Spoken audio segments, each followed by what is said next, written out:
شدني تيار شرير العوايد وارتفع صوت المعاني بالقصايد لاجل عين اللي بفعل الطيب زايد العريب اللي وفى سيد احمد جلوي على القمه تعلى الغفيل لا لفاه الضيف هلا مثل نجم بالسما يومه تجلى فيه رايه النكارم مسفهل الاصيل ابو شجاع من البوادي خالد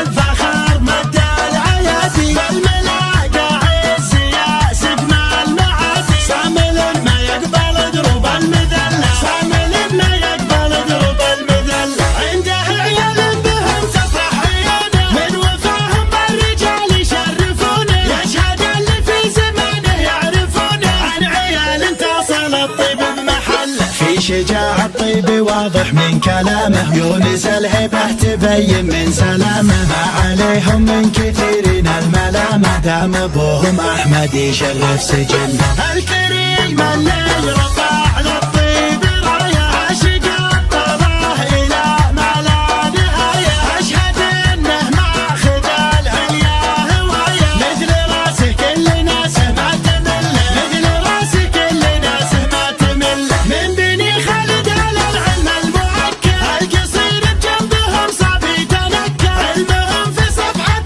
المجد يتأكد مالكين المرجله مذهب ومله في بني خالد زمان العز سجل فعل قوم فعلهم فعل مبجل كرمهم للرايه البيضاء تعجل راقين والعز كنه راقين يا هلا الحيزة لكم مني تحيه يا رجال في مواقفها وفيه يا رموز اهل الكرم والمقدريه يا كيان الريح العني بظله يا كيان الريح العني بظله يا بني خالد لكم تاريخ هايل والدليل كان للمعنى دلايل احمد جلوي ذرى شمس القوايل الغفيل والمكارم عادت له الغفيل والمكارم عادت له شدني تيار شايل العوايد وارتفع صوت المعاني بالقصايد لاجل عين اللي بفعل الطيب زايد العريب اللي وفى سيد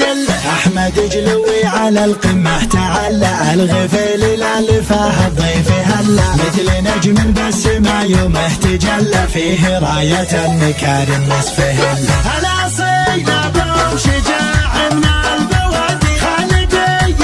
الفخر مد العيادي بالملاقى عز يا سقم المعادي صامل ما يقبل دروب المذله صامل ما يقبل دروب المذله عنده عيال بهم تفرح عيونه من وفاهم بالرجال يشرفونه يشهد اللي في زمانه يعرفونه عن عيال تصل الطيب بمحله في شجاع الطيب واضح من كلامه يونس الهبه تبين من سلامه ما عليهم من كثيرين الملامه دام ابوهم احمد يشرف سجن الكريم اللي رفع للطيب رايه عاشق الطلاه الى ما لا نهايه اشهد انه ماخذ العليا هوايه مثل راسه كل ناسه ما تمل مثل راسه كل ناسه ما تمل من بني خالد على العلم المؤكد القصير بجنبهم صعب يتنكر علمهم في صفحة المجد يتأكد مالكين المرجله مذهب ومله في بني خالد زمان العز سجل فعل قوم فعلهم فعل مبجل كرمهم للرايه البيضاء تعجل راقين والعز كنه راقين يا